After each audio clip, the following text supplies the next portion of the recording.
Welcome back to Dev Dive episode 17. As always, I'm your host, Nighthawk. I'm joined today by my co host, Riot Legend Larry. And our guest today is Travis Gafford, a long standing pillar of the Hello. League of Legends content community. What's up, Travis? Welcome to the show. Good to be here. Good to be here. Yeah, I know you and I have been trying to coordinate a timing on this for a long time, and I kind of gave you the runaround, and you have done what I have had to do so many times, and just be persistent in your bugging of me, and so now we finally have arrived at this episode. All that doesn't matter anymore. We made it happen. We're here. Unfortunately, we only have an hour today, so we're going to have to keep it short. So why don't we start jumping into the questions, and we'll start with how did you actually get started doing interviews and content creation in the first place? Yeah, I mean, I think some people might have heard the story a couple times, so I forgive anybody who's heard me say it. But basically in 2011, I had just graduated university and was trying to find a role in the gaming space. Actually, applied for a job at Riot, and I envisioned myself being a producer at a game company because I knew I liked gaming a lot, but did not feel like I was like an artist or a programmer. Most of the things that people tend to associate with that, but felt like maybe I could bring a team together and help finish a project that way. And so that was sort of my goal. Um, Around that same time, Doublelift had posted a thread to Reddit about how he'd gotten kicked out of his place, and it just so happened that he lived relatively close to me, about an hour away, and we had a roommate that was moving out soon, and so I had identified with his situation at the time. He was just about to go to college, ended up not doing that, but the summer before my college, for a variety of reasons, I was couch surfing, and so reached out to him, said, "Hey, maybe you can crash here." Was not really following the League of Legends esports space at the time. My girlfriend, ex-girlfriend, um, she at the time girlfriend, she followed it more. I followed StarCraft 2 esports, and so I knew who he was, but this it's not. People might think about it through the lens of today, where it's like random Reddit user reaching out to like big name League of Legends star, but like the game was very small as an esport at the time, and so I just pinged him. He came and crashed with me.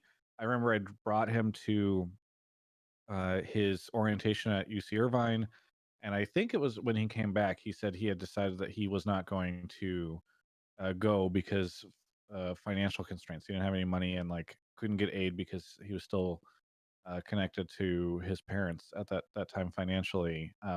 I mean, within the eyes of the university. So he said that he was going to do esports stuff because Curse had started to pay him to write some guides, and I said, I wish I could do something in esports, but saw no opportunity there. He said, well, you have a communication studies degree, you should just interview pros. Nobody's doing that.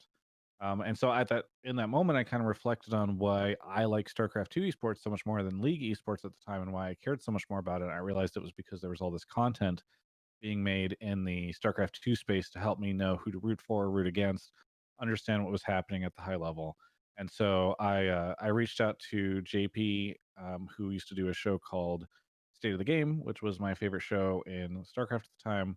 Wanted to create a version of it called State of the League that I thought would work well for League of Legends, and perhaps I did not see it as like a career starter. I saw it as like this is a differentiator for interview. Like when I'm interviewing for a job at a game company, I can say, "Hey, look, this is a project that I do."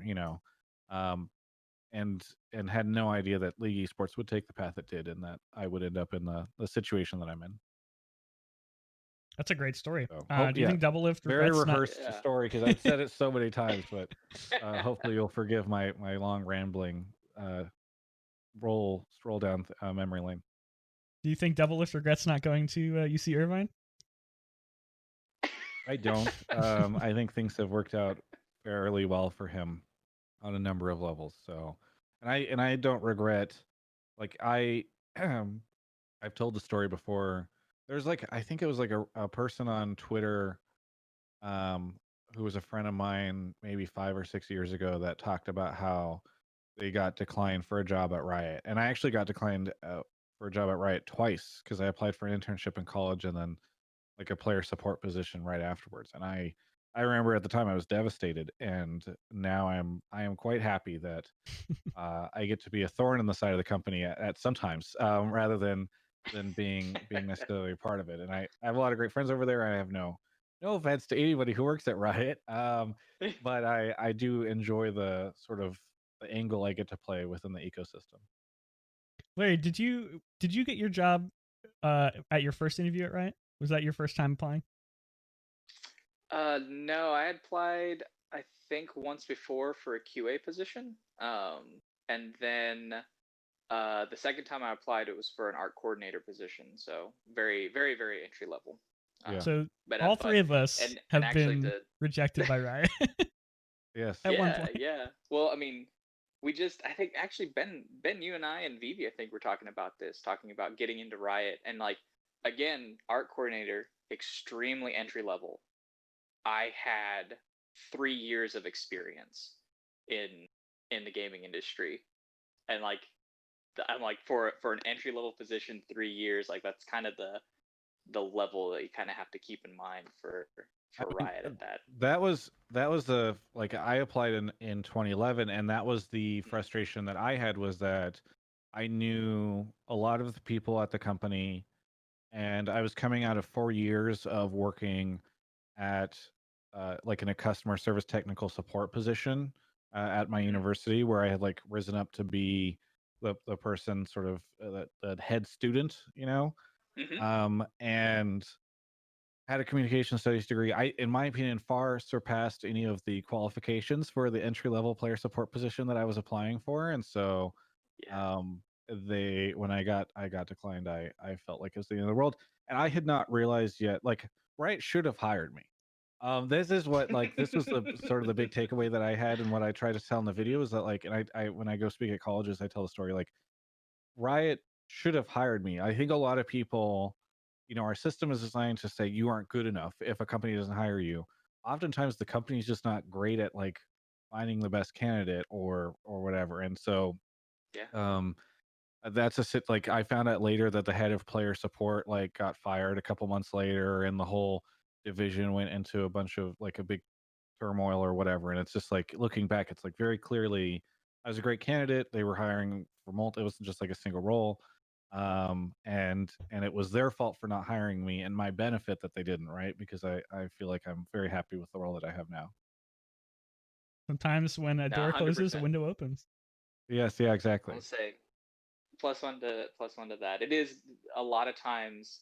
Um, it does feel like that, right? Like they're saying no to you as an individual, as a person, and really, there's so much more to it.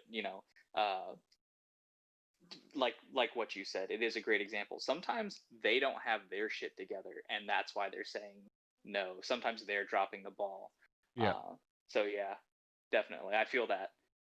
yeah, yeah. So taking a step forward, after you sort of got started in making content creation, you've done a lot of different stuff over the years. Can you talk a little bit more about the different roles you've had and different companies you've worked for? Yeah, I mean, so when I started the job, so I started State of the League right at the time that I was also taking a QA position on Call of Duty Modern Warfare 3. And like for people that don't know, QA is normally not very well respected, especially because um, a lot of these AAA titles they sort of farm it out to third party contractor type things, and that was kind of the situation I was working with at Vivendi, not at Activision, which was like the public or the owner at the time, and um, it was just a miserable experience, and I did that for about 2 weeks, 3 weeks before I was like I was knew that I really loved State of the League, knew that I wanted to invest more time in it, and knew that that QA job, which I hated, was about to become like a 60 or 70 hour week job. And Yeah. so I bailed out of that, and I had done that. I had signed up for that because I was like, oh, this is a way to get into the industry, and I took a part-time job working on a like web blog thing so that I could spend a lot of time on mine. And then 6 months later, I got several different kind of like pseudo job offers. Like IPL reached out to me. For those that don't remember them, IGN Pro League, they wanted to do something with me. MLG wanted to bring my show onto their network, and like because this was when they were doing a bunch of content. and they were gonna pay me some good money for it. And then I don't even remember what there was a third option as well. And so I knew I couldn't keep balancing the part-time job I had and the full-time. So I made the jump over to I was like, okay, well, I've got all these opportunities ahead of me. I can make this jump sustainably. And then immediately all those things fell through. Like IPL decided that they were gonna go like a different route. MLG laid off their entire content team. And again, I forget what the third one was, but was just so I just lived off of it was very funny because I streamed my show and I streamed other content on Azubu. This was before like Twitch was even a thing. Oh And shit. Okay. I asked for donations. Like I just solicited like money and donations because so that I could pay my rent. And at the time I took a lot of heat for that. Now streamers are just like Twitch Prime, everybody subs and bits and donations. It's become so commonplace now. But at the time, like this was me basically saying like, please help me sustain myself while I'm trying to do all this stuff. So I worked independently for a while, just living off of that, and that was really tough. And um and was accruing credit card debt because things would happen like I would be told that I could go to like a website would tell me like, hey, we'll send you to PAX so that you can cover the NA finals. This was before LCS existed, and I'd plan on it, and then it would fall through at the last minute because media companies are awful. And I would just credit card debt myself into a before Airbnb existed, like an actual bed and breakfast because it was the cheapest thing I could find at PAX last minute. And yeah, I mean, I would recommend nobody does that, but that was what I did. And then eventually CBS Interactive knew they wanted to make a play. They own GameSpot. GameSpot wanted to make a play in the esports space. So started doing contract work for them towards the end of 2012. Then that LCS started in 2013, so I started getting paid day rates to cover LCS for them on the weekends. Originally, it was just going to be the first 2 weeks, but our views were so good from the coverage, they're like, we're just going to pick you up for the rest of it. And then in 2014, On Gamers launched, which was CBSI's and GameSpot's uh, plan to make like a dedicated, what Yahoo Esports was, what ESPN Esports is now. That's what On Gamers was, and I was the League of Legends correspondent. We a series of terrible events took place there. I think it was fairly mismanaged on basically every level. We got Reddit banned, domain banned. That was a fun thing, Oh damn. and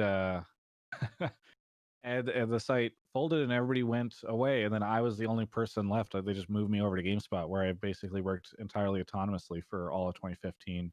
Realized I wanted something new, and then went off to go run Yahoo Esports because they were looking to launch something. Started talking to them at the end of 2015, and really enjoyed that. Mentioning On Gamers and their domain ban, I actually remember when that happened. And not a lot of people who weren't really into Reddit may know this, but back in the day, Reddit really drove an extraordinary amount of traffic towards a lot of this type of content. So if you couldn't really get your content on the front page or on any subreddit, it was really hard to grow an audience at that point. And nowadays, there's a lot more Yeah. discoverability out there.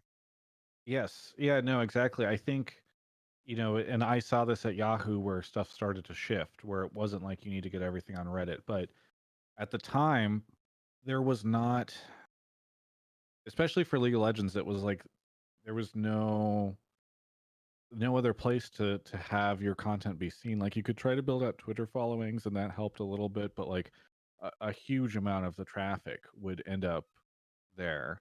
And now there's things like I think most people are able to swipe left on their phone screen and get access to a bunch of like news articles that pop up, and so I think that works. And then YouTube became super algorithmically charged, and so what's very funny is I think a lot of people still perceive, like I'll get frustrated whenever a video doesn't go on the league subreddit, and people will say like, oh, Travis just wants the views, or this he's just clickbaiting for the views and stuff, and it's like actually I just like the discussion because the view like Reddit is like 5% of the traffic on my YouTube channel now. Most of it is just like suggested videos or people going to the front page or subs and stuff. So yeah, no, I mean it was pretty, like, you could see a huge dip in the traffic the moment we got domain banned. Yeah, there was a turning point.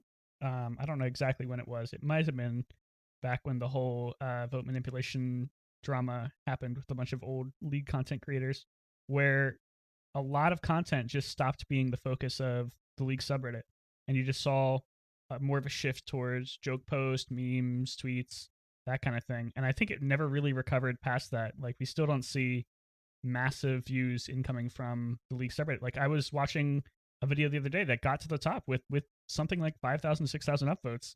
And Yeah. I came back a week later, it had like 30, 40,000 views on YouTube, which is very respectable, but it's nowhere near what it used to be, where these would drive hundreds of thousands of views. Yeah, and I mean, especially depending on the content. Like, I do think that the league subreddit, maybe Reddit in particular, but more and more people just shifted to going straight to the comments. You know, like, Mhm. there will be, like, the other day I posted an excerpt to my YouTube channel of Golden Glue talking about the the stupid comments he sees when people say, "Hey, you are only picking he's only getting picked up on teams because he's a nice guy and he's not actually doing well or whatever." He had like a really great rebuttal to those comments. So I made the headline was something like, Golden Glue responds to people who say only gets picked up because he's a nice guy or something. All the comments in the thread were just all the things he had responded to in the video. People had just gone and commented literally the stupid Reddit shit that he had like specifically called out because it literally, and they were all upvoted and everybody was responding to it because nobody actually watched the video. They just all responded to the title of the thread. And it's just like, that is a little frustrating sometimes where, and people get angry because they'll say, "Hey, this is so clickbait," and whatever. And it's like, or they'll say like, "Hey, it's frustrating because there's this expectation now that you are supposed to fit the entire content of the video somehow into like whatever the character limit is of a Reddit title. Otherwise, you are clickbaiting." Yeah. People have lost all perspective on what that term means, and it's like and people just expect that because they don't want to have to go read read the article or watch the video for the context on what is actually being said. There should be a feature on Reddit that is enacted where if you hadn't clicked on the link, or you hadn't clicked on the link and spent at least 5 minutes on it, that you have a special flag on your comment that says like, Yeah. I didn't read the article, I didn't watch the video. Yes. Yeah. No, it is aggravating because, and then I go into the comments, and I was thinking about this the other day because what's funny is sometimes I will say like, I'll go in and I'll call the person out and saying like, "You didn't even read this or you didn't even watch this," and the person later on will respond and be like, "Yes, I did," and they'll come up with like very inane reasons to support their argument based off the video. So what they will have done is, it's very clear, they will have been called out. They will go watch the video, and then they Yeah. will look for like any kind of random ass thing they could, like really Connection. sad, pathetic arguments to try to like Yeah. support their. It's very funny. I've seen that so much. It's sort of like an art that Redditors have when they're responding to comments, where they'll take a little section and they'll write a whole paragraph about it, and then they'll take another little section, write a paragraph about it, and they'll Yeah. respond to like the most weak points of the argument to make their argument look Yes. better. It's just Yes, it just goes, and they'll ignore everything else, and then you have to either. It's exhausting. And I definitely like it's. I have always continued to engage with that community. One, because I think that overall the community is worth it, and like you should not let like the few bad comments or the silly people define how you do it. But I also think it's because there's so much groupthink that occurs there. It's the type of thing where if you let comments that start to get upvoted criticizing you or saying stupid thing, like it becomes just like the assumed factual opinion, like statement on there. You know what I mean? It's like you could say that the sky is somebody could say that the sky is green, people would downvote it. But if they started to say like, what's really true is that if you look at the sky, it looks blue, but it's kind of like a shade of green, and then like that'll get upvoted, and then other people will start to say like, it's like a blue green color, and then like 2 or 3 months later, everyone just universally agrees that the sky is green because it's just been repeated so much on the subreddit. So I often feel like I have to get out there and like address things before they just perpetuate into this like really bizarro like factual story. I don't know. Yeah, I don't know. Reddit is a topic we've talked about so many times on this show, Yeah. and it's always just with the same air of frustration. But I'm addicted to it. I've been on Reddit for over 9 years, and Yeah. I cannot stop going back. And I there's mean, it's a something. great tool. It's great. It's just like it is. You are sometimes arguing with the mob. You know. Mhm. I mean, and you said it, it's a tool, right? And tools can be used for great good, and they Yes. could also be used for very stupid reasons. Yeah. Yeah. Exactly. So hopping back to sort of the talking points we were looking at, we talked a little bit about it, but how was content creation really different back when you first started State of the League? You said that there really wasn't a lot out there for this kind of field. Yeah. I mean, there was not a lot. I mean, again, Twitch did not exist, and there was Justin TV and Azubu. It was way easier to amass a ton of views on content because there was nobody else doing it. Like I remember my like State of the League got like 10,000 viewers constantly, and maybe if I did it now, it would still get like a shit ton of views, right? Because that was me and like 3 pro players from different teams, and I think that that is in some ways more appealing content than a lot of the other shows that exist right now, Hotline League included. Which is you can't get 3 pro players from different teams all to come on a show weekly at the same time. So Every week, yeah. but yeah, I mean, we get like 10,000 viewers consistently, and and nobody else was doing the content, right? So it was just a much smaller pie, but myself and maybe like sometimes one other person would be like capturing all of it. So there was that. I was way harder to monetize, right? Like nobody was sponsoring this content. The people were just popping up blogspot posts and websites, and Dignitas was paying people on mouse pads was the meme for like random ass articles so that they could drive traffic to their websites so that they could deliver it as like to random UK hardware sponsors as like look at the impressions we were able to provide. Like that was how they were delivering value to their brand partner. So it was just wildly different back then. Yeah. Okay. And this is something that I've been trying to ask a lot more people because I always think it ends up with some funny stories. What are some of the biggest mistakes you made over the years in your career? Yeah, I mean, it's difficult because a lot of the mistakes that I made now look like good decisions, or like they brought me to the path that I'm at now. So it's like, well, maybe if I hadn't done that, but quitting my job, I kind of mentioned this, but quitting even the part-time job because I assumed that there was a lot of opportunities because I'd been told there were opportunities was a bad idea before I had anything like fully signed or contracts or whatever. At the time I was like I had hit this path where I felt like these 2 things like I couldn't pursue building out these other things without doing that, um and so I did that. That was a big mistake. I think I had a lot more faith than I should have in major media companies to run in ways that made a lot of sense. Like most of the things I learned from these companies that I worked at were like how not to do things.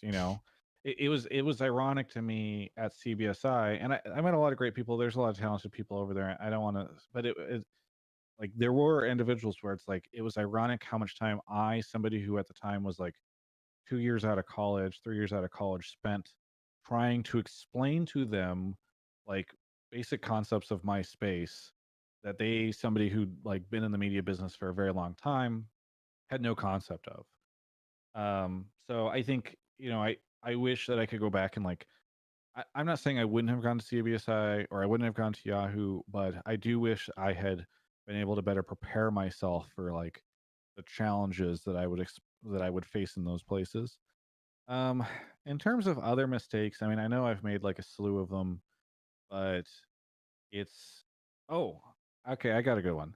I used to be, and people will say like, oh, clearly this is why he doesn't shit talk Riot when everybody else does it, on certain issues or something now. But like, when I say this, I refer to this a long time ago. I used to be much more intimidated by industry leaders. I remember like Mark and Brandon at Riot felt like these gods, especially when they were running the company. And it was intimidating to interview them or to talk to them. Waylon, who ran esports right at the beginning with LCS with Dustin Beck, similar situation, right? Like I found these people to be very intimidating, and it took a couple years for me to really realize, like, okay, they're just humans, and in some ways, flawed in different ways. Like the spectate faker stuff with Mark. I know his heart was in the right place, but like, it really sort of illustrated how Wait, people just are run by jumping in emotions there, and all that. could you explain what that situation was? Because I know a lot of Mm. people might not be familiar with that. That is a long time ago. By the way, I just realized, I think in the past I said I streamed on a Zubu. I was streaming on Own 3D TV. But Owns TV, yeah. the spectate faker thing made me realize my mistake, because it was in a Zubu drama where Zubu had rights to Faker's stream, and Faker was exclusively on a Zubu based off of a partnership they had made with Kespa, and uh, somebody was independently using the spectator function in the league client to spectate Faker, and stream it on Twitch. And a lot of people, they were getting a lot of views. And Azubu issued a entirely illegal DMCA notice against it. And it hit Reddit, and then like nothing happened. Nope. Twitch didn't say, Riot didn't say anything. It was just gonna go forward. And I was kind of like, is no one gonna like follow up on this like highly illegal, questionable thing that has occurred? And so I did a video about it, and Mark somehow got involved, where he took ish he perceived this as a situation where, like, the spectate faker person, this is the name of the account of the person who was like spectating him and streaming it, was like taking advantage of Faker, or doing something inappropriate, right? Where they were using Faker's gameplay and like monetizing it for themselves, whenever Faker should have been able to like monetize that on Azubu. Not, in my opinion, like the uh most accurate depiction about how everything was going down. Like I was more issued about the DMCA, or more worried about the DMCA issues and all that stuff. But like, he came in very emotional, didn't talk to, I think, the PR people at Riot before he started making some statements, and got himself in this like weird kind of hot water situation, where he sort of ran out to like make a public statement before figuring out how Riot wanted to approach the situation. And so that was just like, that was a situation where like I really respect Mark and like him, but it showed to me like, hey, a lot of these people are human, and like Mark's humanity was that he in trying to do the right thing, like, let his passions and emotions kind of override what would have been a more logical thought process on how to approach it. That's a great story. That's probably, how many years old is that? That is, I mean, it feels like forever ago, but I think that was like 2015, 2016. It was not that long ago. That's a long time in the league spirit. That's season 5, I think. Season 4, Yeah. season 5. Yeah. Okay. So jumping to the other side of the spectrum, what are some of like the standout moments in your career that you've had so far? Like, what is the things that you think back on and say like, wow, I cannot believe I got to do that, or I cannot believe I got to meet that person? I really loved running the Yahoo Esports team. Hiring the people that I hired there, and not, I didn't hire everybody. Some of them were hired before I got there, but like, that was such a standout team of remarkable individuals, and I was so proud of what we were accomplishing. And I just like that's where Ovally got hired, right? And now she's gone on to grow to be this amazing individual. And Broden, who I still work with, but is now wildly successful. We hired him out of college, right? Like, I knew he was going to graduate, and we picked him up as a full time hire. Other people, I was able to get like visas to move to the U.S., and in some cases, they're still living here doing different jobs and all that stuff. And so, and the content we were able to make, and the coverage, and the fact that that's the only time in my career where I've really transcended. Like, people know me as like the League of Legends guy, but I was hiring and managing and building out all these other pillars with experts from CS:GO, and fighting games and all this stuff. So that was really like we still have a Yahoo Esports Discord where we all still hang out and connect, and so that I think was such a huge highlight, and maybe the thing that I am most proud of. And I don't know, obviously some issues, but I think something I'm really proud of. In terms of like anybody that I've ever met, I mean, I've met some really cool people. Rick Fox is a great guy, and I think that's a situation where it's like my family can kind of get an idea of like the the level that we're at on this stuff. You know, I remember one time we filmed a video and I just got to go in early and sit down at this on the stage at I think it was Madison Square Garden to like film the way a whole piece on the way that Riot was handling audio cancellation stuff.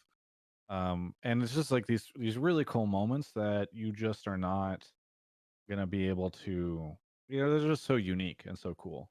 And then just like getting to travel, getting, so many unique experiences, getting to do, as an independent individual now, like doing our live Hotline League shows where like, hey, we're building this out just with small team and the support of a partner, and in some cases not the support of a partner, and that stuff just feels really cool. It's very validating. Since we're living in 2020 and events just don't happen right now, can you give the audience some vicarious living through describing like one of the best events that you ever went to? Oh man. I mean, it's very random, but I consistently find myself looking back at Miami in spring of 2018. It was just a really fun finals event, and I really liked Miami, and that was the first time we had done a live Hotline League, and we did it without a sponsor because our hardware partner at the time opted not to pick it up and sponsor it. And so we just scrapped it together. And I don't know. I got to hang out with a ton of awesome friends. We have like some vlogs up at the time, and like it's awesome to be in these giant arenas, and it's awesome to be in all these situations. But for some reason, that event, it's just it was such a good experience, and I had so much fun time. And so in a world where like none of these events are happening, it's like that one for whatever reason is the one that really stands out to me as one that I wish I could go back and like re-experience. So I don't know. Yeah, I definitely miss that one. I think that was also the first time Peter won whenever he was on TL, and that was really fun because it was sort of the start of like the TL dynasty that we saw. So I do miss that a lot. And in fact, like it has been difficult because this job has some downsides. And I remember back in 2011 when I was first starting out, it's really hard because even when you have a lot of people watching your content, you kind of you have this like disconnect because you see like the Reddit comments and all that stuff. It's hard to like understand that these are real people out there that are actually really appreciating what you're doing. And the live events were a place where like the shitty comments that occur in YouTube or Reddit or Twitter, whatever, those can kind of really stick with you and just put you in a negative place. And then you go to and you start to think like, oh man, like everybody fucking hates my content and everything is terrible. But then you get to go to these events and somebody comes up and is like, man, I love all your stuff. I've been watching, or they'll have like a sign that has like a meme from something from like a year ago in your content that you barely remember, but for them, this is like, and that stuff actually helps re-energize and reinvigorate me so much. And so in a world where we don't have that, it has been a really difficult year for me to like try to stay super positive about all the work that I'm doing and really appreciate the job as great as it is. Did you attend LCS regularly, just like during the spring and summer split before they shut down? Yeah, I mean, I was there every weekend doing coverage, right? So that was a constant for me. Yeah, so it must be hard coming to a Yeah. totally online only world, even though we all live in Yes. a online environment. Yeah, and people have been saying that they really like my remote interviews. It's difficult because I tend to feel like I'm always doing interviews about the same way I normally do them, and people will slingshot between like Travis's interviews suck now, and then I'll keep doing them because I'm like I don't know what to do. This is the way I've always done them. And then people will be like, you really took the feedback, and you could tell that these interviews are way better now. And I was joking with Kobe about this the other day. It's like it's kind of like they're giving themselves the pat on the shoulder, for like giving the feedback or whatever. I really And made his interviews better. yes, exactly, right? Like we did at Reddit, just making a hate thread about him has enabled his content to be so much better. Um so I don't know. It's difficult, I think. Yeah, I guess I was just gonna say, I'm doing the content. People say it's good. I think it's harder to do this content, and I think I don't know if it's always as good, especially because I think in person it's way easier for me to connect with the person and like pull kind of emotional responses and read how they're going and like notice the way their posture changes when I ask them a question and kind of mean like, oh, I can kind of poke fun at them about this or so. It's harder to do that whenever you're doing something over a video call. Definitely. Larry, I feel like I've been steamrolling you. Did you have anything you wanted to talk about over the last few questions I've been asking? No, it's all been really great. I don't follow the esports scene as closely as some of my friends, Ben. Um, but one thing that the one thing that I guess I would love to hear from you, Travis, is starting out, like looking at the breadth of your career. What would you say were the major skills that you learned along the way that kept propelling you forward? That's something that Yeah. always intrigues me. It's difficult. I don't think I can really sum them up as skills, but Hmm. I think one area, okay. A lot of people think that my job is just the actual content creation, right? It's like the job is turning the camera on, making the video, posting the video.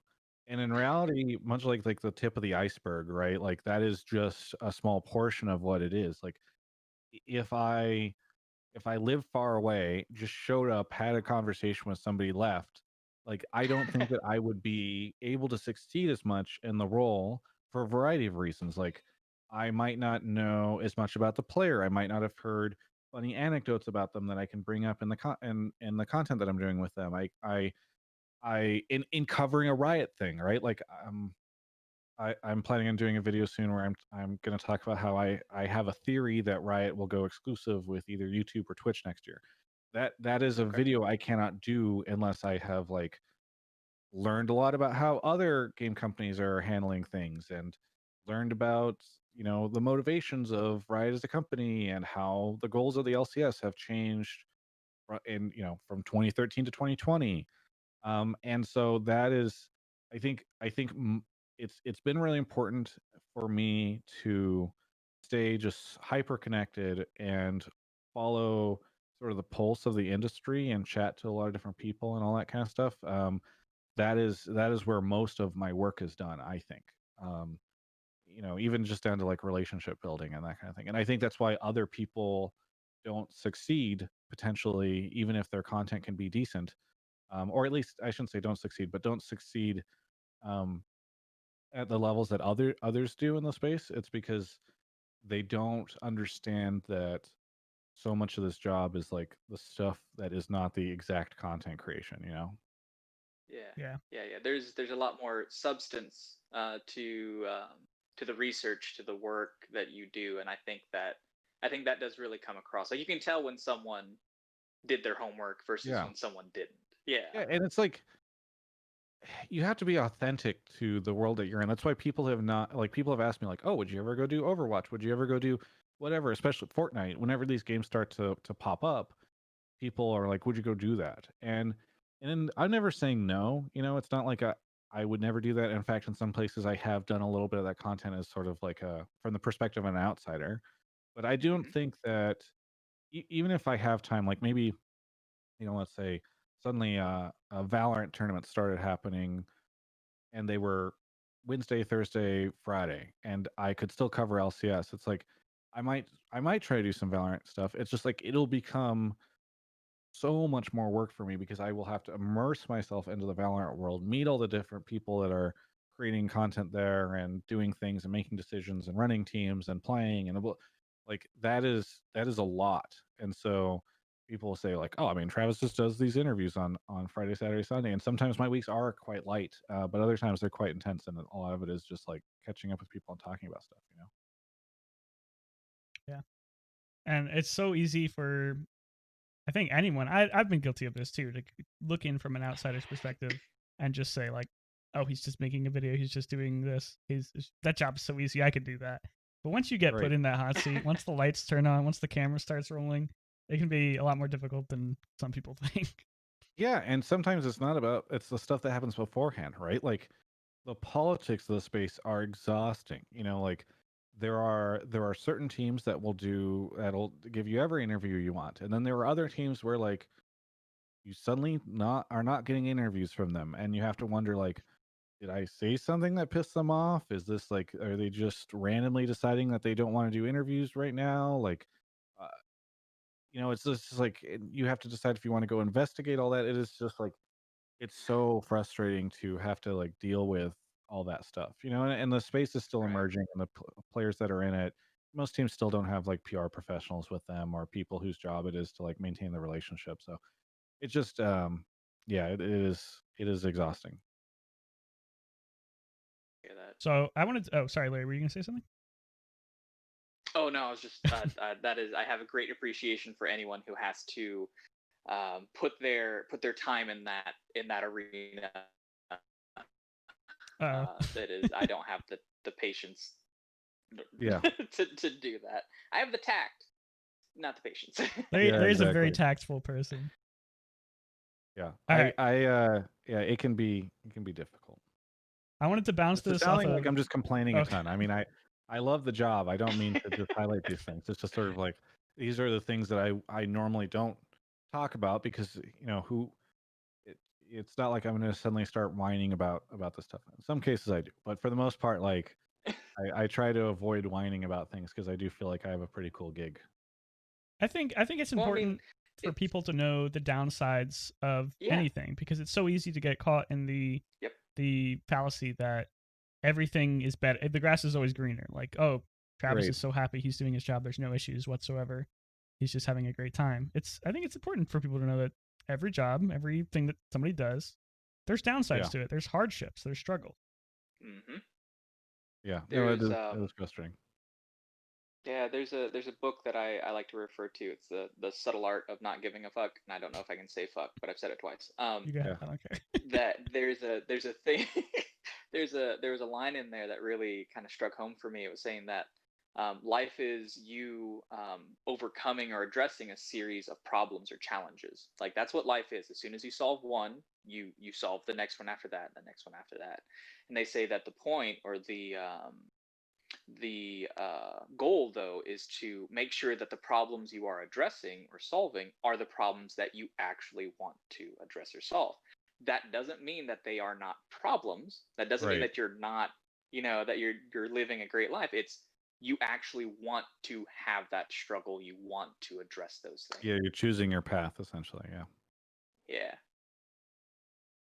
All right, I'm gonna bring us forward because I know we're actually running out of time. We're already at 5:45.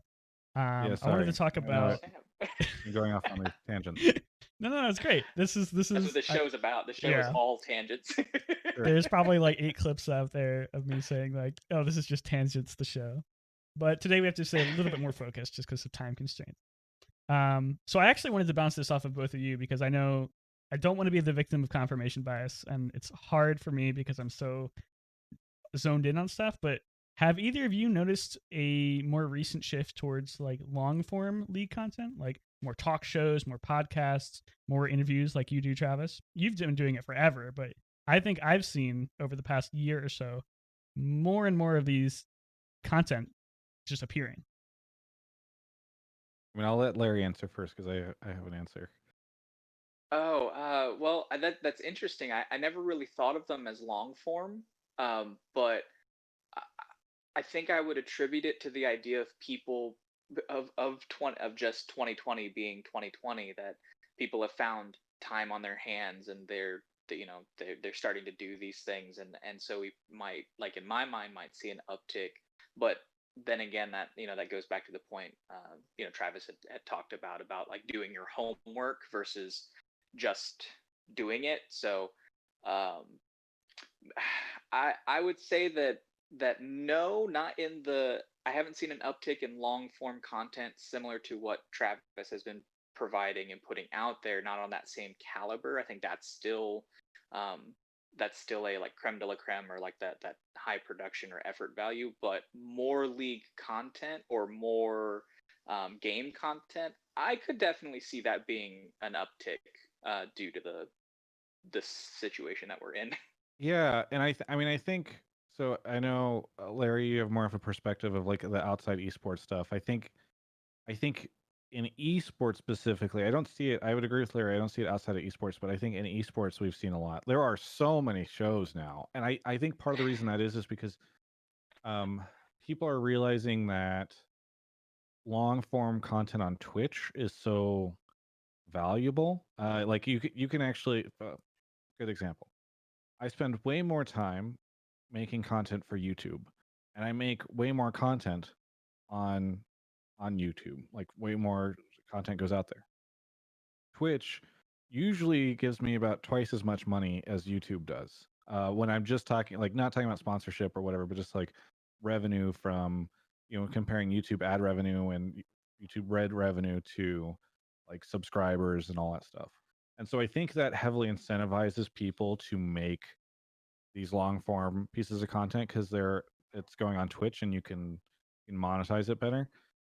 I think also that stuff opens up the opportunity for like more controversy. So I think I don't think Hotline League is like this, but I do think other shows really love the idea of like being controversial, ripping into people, etc. And that stuff is people eat that up, and so that I think is part of the reason why that stuff has found a lot of success. It's harder to do that in as easy of a way, in a 10-minute video. Um, so that is that is one factor. For me, I've been trying to do more long form content because the quarantine thing you mentioned, I think, is part of that because I can now have access to people for longer periods of time. I've been doing more interviews with like the LEC casters, and I've got one with Medic coming up this week because they're just people aren't going out. It's easier to get access to them, and I think Yeah. also for me, there are some LCS pro players that I think are great interviewees. I think there's a lot of them are not, and I like the idea of sort of showcasing how great of a conversation I can have with somebody in a longer form discussion that isn't just like, okay, let's rush this down to like the 6-minute conversation right after you got out of a game, right? It's like let's discuss a lot of stuff similar to what you're doing here. So, um, I think that's what you're saying. Yeah, I love that perspective because I've been trying. It's hard. I've been trying to stop making as many blatant statements on the show and Yeah. just in general. Larry has really taught me a lot about just taking a step back and getting a better perspective on things. So I definitely didn't want to say like, "Hey, there's been more stuff happening recently. Why do you think that is?" But Yeah. yeah, I really like having that perspective from somebody who's Yeah, obviously sure. been doing it for 10 years now or so. Yeah. Yeah, no, it's definitely been a while. All right. We flirted with it a little bit, but I think since we're about 10, 12 minutes left in the show, why don't we talk And about we can go a little over. I'm keeping an eye on my text. I know Larry said I think you have to leave soon, but I'm keeping an eye on my phone to see when I'm getting this text. Okay, well just give me a shout and we'll Sure. cut it right there. Okay. But where have you seen or where do you see esports as a whole and gaming in general going over the next few years? Do you think the COVID situation is going to be a linchpin and it's going to change the course of gaming? I mean, I actually think that COVID and what appears to be an economic recession that will occur because of it is going to be such a great excuse for people when there were a lot of systemic issues with esports as a business to begin with. It's like, oh yes, all these things shut down because that dang COVID that wouldn't let us have our events, and that dang recession that stopped us getting the funding of our businesses that were just burning cash without actually generating any revenue. So I think that we will see. It's very likely we'll see a bit of a dip in terms of esports. Like again, I think a lot of that will be isolated. You're already starting to see, for instance, people who bought slots in Overwatch League, or at least one of them, saying that they feel like that was a mistake. And so you'll start to see some of these esports tend to pull back a bit. But I think overall, like I'm not too worried about the future of the industry, especially because I kind of hate the term esports because it's such a broad and useless term. And actually, what esports is part of this bigger event that is occurring, right? Which is, I almost want to call it like entertainment gaming, where you have all these people going into streaming, and actually streaming is the thing that's taking off, and like there's different versions of that is occurring. um and so it's like, yeah, these competitive events and the stuff that occurs around them is like definitely a big part of the, I know, Venn diagram. But the all the stuff that we're seeing, I mean, whenever you had Ninja on Twitch pulling numbers that I think at Yeah. one point in time he was like number 2 on Twitch behind like the League of Legends YouTube channel, because it obviously was spending nothing to create his content versus like what Riot was doing. Like it, there's a really important like lesson and thought that should go through there. But I don't know if we ever do, because we've decided that we're going to call this thing esports and this other thing like Twitch streaming, and like so I think overall, like the direction of streaming and content and the different ways in which that'll take place and the different types of content, like that is the real revolution. And I think esports is along for that, and I don't think that's going to go away anytime soon, even if like esports in itself becomes somewhat eclipsed by this broader thing. I love that you brought up the term esports and why it's a bit of a silly term, because Larry, every time I talk about esports, Larry will talk to me and he says, "Why don't we just call it sports? Why do we have to call it esports?" Yeah, And and it's like, something that oh, go I've ahead. done so much just because I feel like if you just go to somebody and you just say, if they're not as familiar with gaming, and you just say like, I'm gonna go do something in sports, they'll be like, oh, you're gonna play football Yeah. or something. It hasn't reached that level of mainstream yet where you can just say sports or like video game sports and people will know what you're talking about. Well, and there are a lot of key differences between them, right? Like, so I get why we delineate between the two, but yeah, I would say esports is like a subsection of sports, and traditional sports is the other subsection. But we're not at a place yet as a culture where people are going to really get that. Larry, did Hopefully, you want to one add day. to that? Because I might have bastardized No, no, your I. point. No, no. I think it's an opinion, right? Opinion of mine. There's like I remember having so many conversations with friends about like what a sport is versus what a game is, or why do we call one like racing. Racing is a sport versus chess, which is a game, right? But they're still held with a certain amount of respect, depending, right? And it's just one of those, like, it's a hard thing to place, like when people say like, oh, but you're not actually doing anything when you're playing a game. I'm like, I don't think you realize what you're asking of people or what goes on, because maybe you're thinking of Mario, or you're thinking of Donkey Kong, right? When you say game Yeah. versus what people are actually talking about as a sport or a competitive game. So I mean, before we can get like this is a bit of a tangent, but before we can get to people to talk about esports in the same way they talk about sports, I feel like we need to get people to just acknowledge that gaming is like, I hate that like gaming is this weird thing that we've decided as a society is like actually segmented away to a certain group of people. And I think the gaming industry in its early iteration wanted to try to find an audience. So it decided that it's actually young uh like males that are the people who play video games, and so they name things like Game Boy and all that shit. And so they've just unlike any other medium, like movies or books or anything like that, we've just decided like, no, no, no, this is like this part of the population that plays it, and they are these types of people or whatever.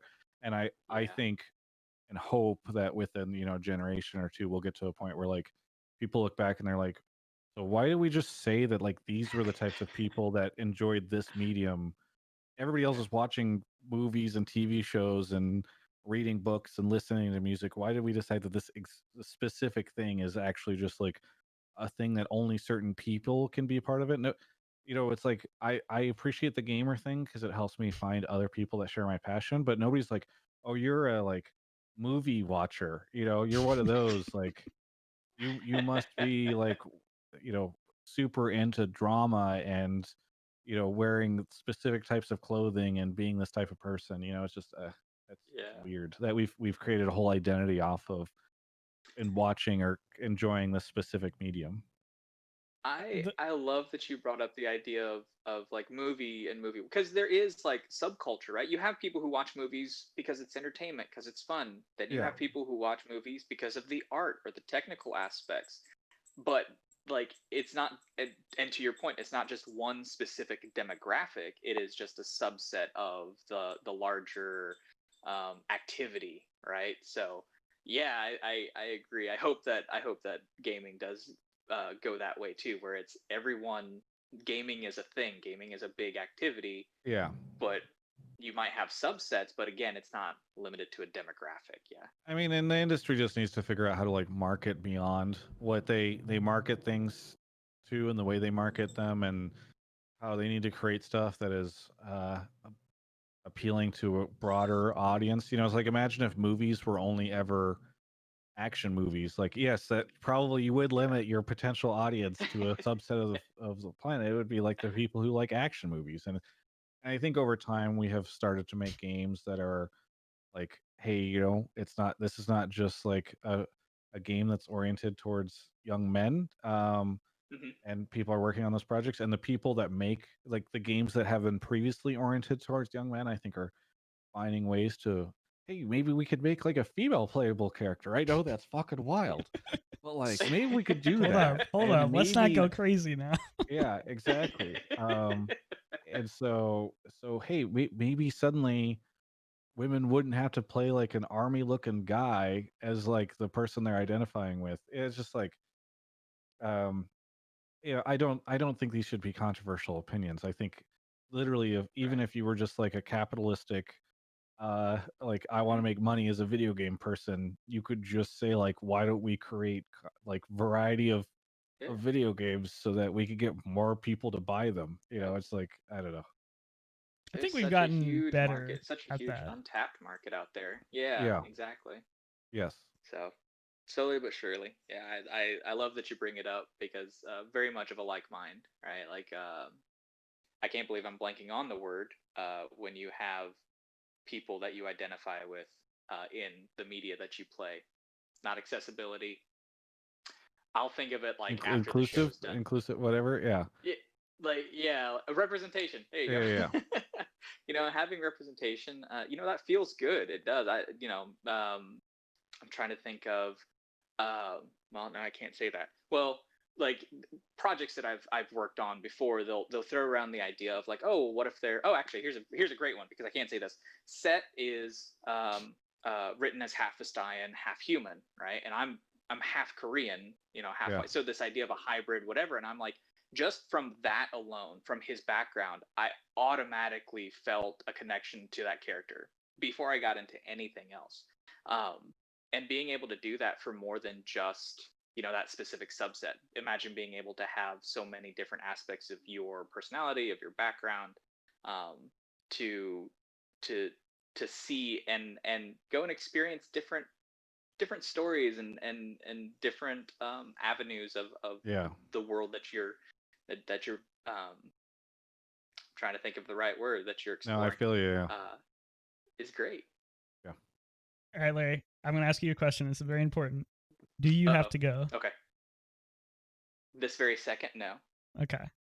Can we talk for 5 more minutes? Of course. Okay. I'm okay with 5 more minutes. As long as Travis is good, that's all right. I'm good. Okay, so we talked a bit about this. I wish we had so much more time. This is such a great topic. What do you guys think about the? Do you think there will be a rise in online tournaments now that we've sort of seen that everyone's shifting towards those? Is that going to become the standard in the future, even after COVID comes back? I mean, if you think about it, most things were online tournaments before this, right? Like, again, the things that we think about when we think about esports tournaments are these like big live events, but the vast majority of esports tournaments are these grassroots things or these things that people are putting together on the weekends for fun or Twitch rivals that are not in physical locations. And like we were already kind of there. It's like we've just taken a brief step back to do online stuff. I think what's probably true is you're going to see a lot of people figure out how to do stuff online and realize like, hey, this is way cheaper and we still get a lot of the same audience. And so I don't, for instance, I don't think that the LCS studio is going to close anytime soon, but I do think like perhaps like one thing I would love to see is more TFT events that Riot could make, and not, you can run those online. The people that run the LCS have learned how to do remote games. They can do that for TFT or Valorant or Runeterra or other stuff. So I hope that we see people take a lot of the lessons they've learned from running online stuff, and apply it in other areas in the next couple of years. Yeah, and we had Mortdog on a few episodes ago, and we talked a little bit about it. He's not really involved with the event scene too much. Ironic considering he's No. actually organizing a tournament for TFT Yes. now.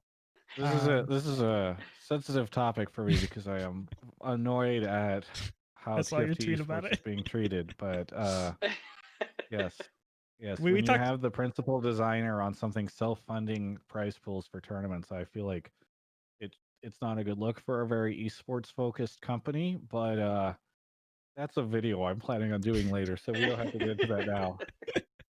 Right on. But I think most people who are a fan of TFT and other games that have come out would be very excited to have more company run events, company run tournaments, I not agree. just the esports run tournaments. So Yes, maybe we'll I see more agree. of that.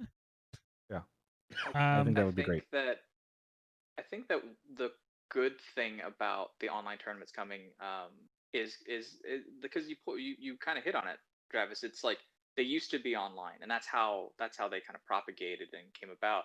I Yeah. think that the reason there's certain games, certain aspects of the competitive nature of those games that makes sense for them to be in a closed, like enclosed network and Yeah. minimal ping, and like, but there are so many games out there that don't, like, you're talking about TFT or lore, right? Like, yeah, what, like, you don't need to have zero ping in order to maintain that competitive integrity, you know what I Right. mean? So I foresee that as well. Maybe not for things that are super Twitch dependent or latency dependent, but I'm glad that it's happened. So people kind of go back to going like, why did we put this in person again? Like, why do we have these events again? Right. To Yes. reevaluate. Yeah. I Yeah. think I would hope it's less of a why do we do these live and more of a what more can we do on, like, we do Yeah. these cool things live. Now we know we can do things remote. Hmm. What other cool thing, like, people challenge themselves to think of new things that they can do remote, that maybe I love that. financial constraints prevented them from doing before.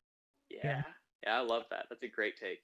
Yeah. I watch a lot of Linus Media or Linus Tech Tips, and I love Linus Tech Tips. Yeah. yeah, he's a great, very passionate content creator. Yeah. He is very adamant about. I've been watching his podcast a lot more recently. He's adamant about how he hopes once this situation recovers, if it recovers, fingers crossed, um, how he would like to see more companies, more tech companies, stop flying people out and stop doing these in-person events to introduce like the next graphics card or the next phone or the Yeah. next whatever piece of tech. And I Just think the because whole the tech world is in particular very enthusiastic about stuff like CES going away. And the gaming world, I think, also would like to see less E3s and stuff like the what was it, Summer Game Fest? Something recently put a bunch of stuff, made it so that people could play the games, demo the games remotely without having to fly and play them. I think that is actually Valorant had to do that.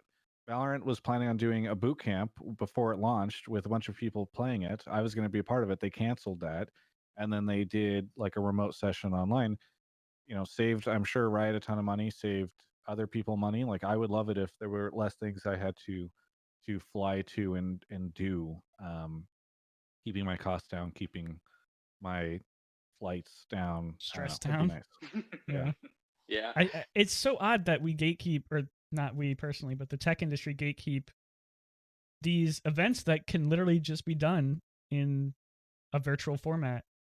They Yeah. gatekeep them to attendance. Like, why should everyone have to And so fly there's to still E3? value in these things in some sense. Like E3 is a great opportunity for me to meet a bunch of people that fly into this location all at once. Like you get, it's a lot of network building, et cetera, et cetera. I think that there's still value. It's but like you can cut down a lot of the stuff by like 50% and keep it there. I mean, for let's say you are going to go release a AAA game and you need the GameSpots and IGNs of the world to like you, flying them out, putting them up in a nice hotel, giving them a really cool experience and swag and all that stuff, and showing that your devs are like human beings who care passionately about this, like that is always going to help you. Even if it doesn't, maybe it doesn't get you a better score. I think in a lot of cases it might, but even if it doesn't, it will perhaps curb some of the harsh language somebody could use in a review, or perhaps they like try to sprinkle in like, oh, here are the areas they did better. There's still value in that stuff, but I do think, to your point, like flying everybody else out for a new graphics card announcement, or the third hands-on with a game that you've already had the stuff with, it's probably not as necessary. Yeah, and especially for the just the common person, like a ticket. Blizzard, I'm not a huge fan of Blizzard, honestly. A lot of their practices I just don't agree with. I mean, But lately it's been harder to be a fan of them. They've lost a lot of the spirit of what they once were, but yes. yeah, but I have always appreciated their virtual BlizzCon tickets that they do. That system where it gives people who maybe don't have the opportunity to actually attend the event sort of like a way to be like, oh, I was at BlizzCon 2017. It obviously is a money making system. It costs. It's a huge, it's Yeah. really big on, but yes, I agree with that. I like that idea. I think that may be adopted more now that we've seen all these events be canceled. The only downside is I think having both is really, really cool. I think Riot, for instance, undersold their L10 event, their 10-year like big game announcement thing, because they're like, tune in for a celebration. And I don't think I think it was actually quite good for them that stuff started to leak ahead of time, because I think that probably drove far. If you looked on Reddit beforehand when this stuff started to come out, people were like, "Oh, can't wait for them to announce like a new skin line," and people were quite skeptical because up until then, Riot had not announced a lot of really exciting things outside of league updates. So, I think I do think that like the physical events can make things feel more important than they would otherwise. Yeah. Like I miss a lot of Nintendo Directs, but if Nintendo had like a Nintendo Con, like I feel like, and they were doing a live broadcast, I feel like I'd be more likely to tune into that. We had Ryan Rigney Cactopus on the show 5 or 6 episodes ago, and we asked him what his standout moment in his career was, and he actually answered that like playing the League 10 was just like the most exciting thing for him. And I do feel I agree with you. I feel like they didn't sell it well enough, but I wonder if they intentionally undersold it just to. They did, and that's what they would tell you, but like. Cool. You unintentionally sold your you intentionally undersold your major announcement. Props. like I feel like I'm being very critical of Riot on this show. I don't mean to be. It's just when you cover something for so long, you tend to find the things that. But like, great. It's cool that like in a world of like, I think they were understandably concerned about things like, when Blizzard announced Diablo Immortal, or there was another thing that like flopped right before then or whatever. Like the hype train sometimes leaves the station way too hard, or like companies oversell stuff. I don't think that the answer then is like how crafty we are that we told no one that we were going to be announcing a game, and so way less people tuned in and like had to read Reddit synopses by people who know nothing about the game other than like the little trailer that they watch. It's like, yeah. I do think there was an in between there where like you could hype up the event and still not say this is going to be the revolution that gaming has been waiting for all along. All right. I want to be responsible, and I want to stick to the limit that I gave myself. So I'm gonna wrap the show up now. But I so much appreciate you coming on and taking the time to Yeah, of course. give us an hour of your time. Maybe in the future we could have you back on the show in a few weeks, few months, if you have the time, and we Yeah. I have mean, some I more think hours to talk I'd about definitely stuff. be down, especially since I know we had to cut this one short, and there's always fun stuff to talk about. But yeah, I appreciate it. Thank you. Awesome. So if you live under a rock and you don't know who Travis is, check out his Twitter. It's on screen right now, at Travis Gafford. YouTube, he's putting out content every single day. Not every single day, but a lot of the days of the week. Almost And every then day, yes. yeah, and then Consistently, Twitch, Yeah. twitch.tv/Travis Gafford. So check him out. Yeah. Awesome guy. Really appreciate him guys. taking the time to come on the show. If you like this show, check out the live stream, Nighthawk, twitch.tv/Nighthawk20,000, the YouTube channel. We post the VOD on there right afterwards. Same link. If you want to catch it live, we'll stream it every Wednesday. We did Tuesday this time just because of schedules, but usually Wednesday. And then if you just want to listen, we're on Spotify, iTunes, Google. All those links will be in the description of the YouTube video, so you can check them out there. And I really appreciate you guys listening, watching, and tuning in. Appreciate it. Thank you so much.